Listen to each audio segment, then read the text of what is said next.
that the first India Public Libraries Conference is being held. It's a very important initiative on the part of the Ministry of Culture, the Government of India, the Gates Foundation, the Digital Empowerment Foundation and Delnet for this initiative in bringing together leading librarians to look at how in our country the rural knowledge revolution as well as the urban knowledge revolution can be expanded and can be sustained over a period of time.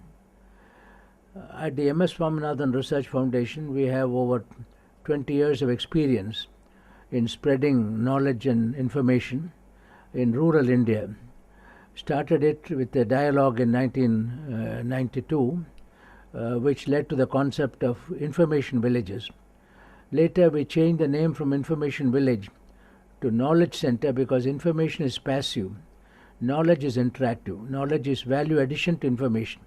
So our centers are called community knowledge centers. They are managed by local communities, and in order to give prestige and self-esteem to the rural families who may not be highly educated but who have been able to master digital technologies and are able to communicate results of value at the right time to the right people, we also created a Jamshedji Tata National Virtual Academy for academicians, where the rural women and men are recognized as academicians of the academy, and this has given them a tremendous prestige. The rural knowledge revolution, which has been initiated through the knowledge centers, has conferred multiple benefits on the people, not only in terms of livelihood and agriculture, market information, meteorological information. After all, for farmers, the monsoon and the market are the two important determinants of their well-being. In addition to that, health information for women at the right time.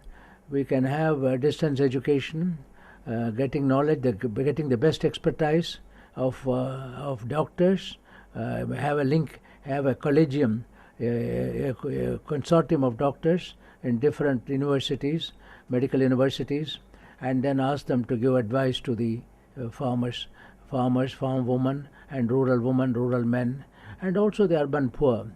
This kind of learning has become very important because in this manner we can get the best possible medical advice to the poor. For example, in association with the Arvind Mai High Hospital, we started what are called cataract-free villages, whole villages which are free from cataract.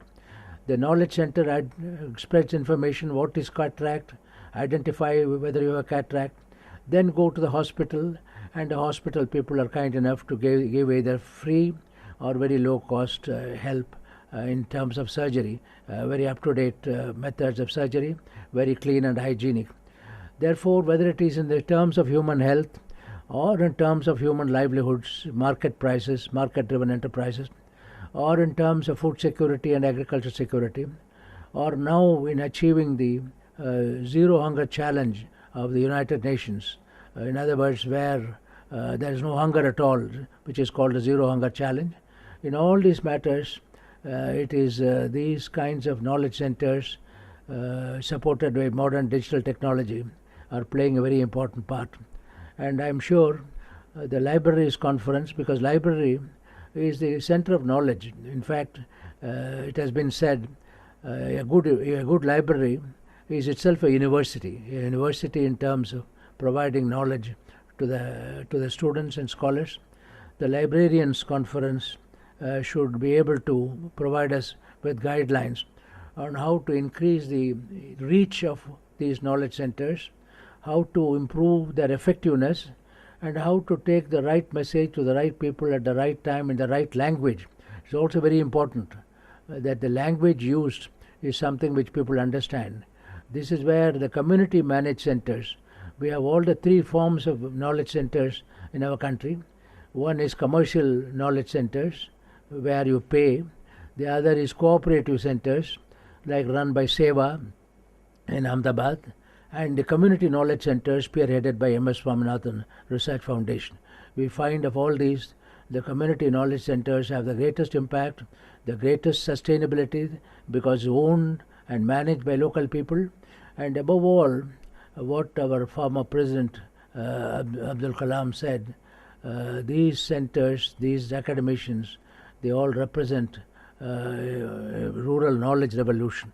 They are all messengers of a rural knowledge revolution.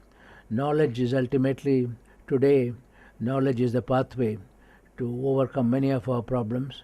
The scientific temper, as Jawaharlal Nehru said, is also knowledge of science. Every child a scientist program we run in order to ensure that the basic scientific knowledge of hygiene, of health, of need for vaccination, need for nutrition, balanced nutrition, overcoming micronutrient malnutrition, all these today, the technologists who are in charge of these programs have been enabled by librarians who are in charge of knowledge centers.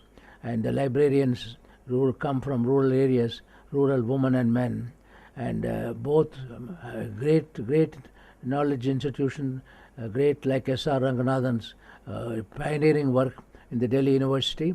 We have libraries of that kind, and at the same time simple libraries which can cater to the needs of the poor. And with the digital technology, it has become possible to bring the whole world to the doorstep of every villager. Every villager, every village becomes a knowledge center. Every villager becomes a knowledge holder, a knowledge disseminator, a knowledge application of knowledge in order to improve their own well-being, physical well-being and economic well-being, and ecological well-being, the environmental protection. Results come from an interaction between technology and public policy. The Green Revolution was the product of interaction or synergy between technology and public policy.